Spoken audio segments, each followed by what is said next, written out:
kuhangaika. Wewe kijana, wewe. Na madam. Ndio unafanya nini sasa? Nipo nafanya usafi madam. Wewe maelekezo ya jana kunielewa Ulisema? Nilikwambia hivi, huu mfagio tunafagilia ndani. Ndani. Ule pale ndo kazi yake kufagia huu uwanja. Ile chelewa pale. Chelewa? Sasa unafanya nini hapa? Si hivi kwetu havipo ndo maana. Huu mfagio ni kazi yake kusafishia ndani bwana. Unataka kuchanganyia mada wewe? Kwa nini fagie ule pale? Ndio. Haina shida madam. Wanaume tumeumbwa. Tatizo madam hivi kwetu havipo hivi. Haufagii hivyo. Unatakiwa unainama kidogo, unaulaza mfagio ndipo unafagia. Wewe unafagia umesimama kango gote utafagia kweli hapa? Patatakata. Ni nami. Inama vizuri. Ni nami, yani mimi ni nami. Ndio. Unapofagia utakuwa kuinama. Ni nami hivi.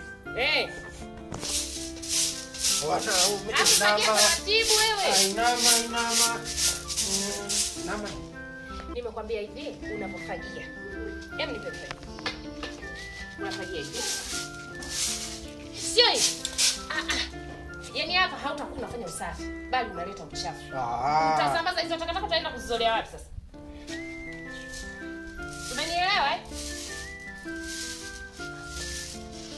Sasa unafagia kama mgonjwa. Madam, tumesema nifagie hivi madam. Fagia, ongeza nguvu kidogo. Chap sasa ndio unafagia kama mzee.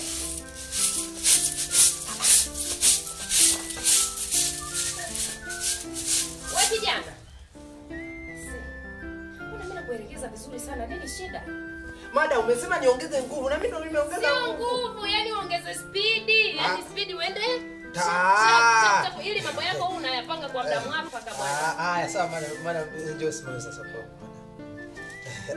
Sawa madam. Hatujazoea kufagia hivi kule kwetu.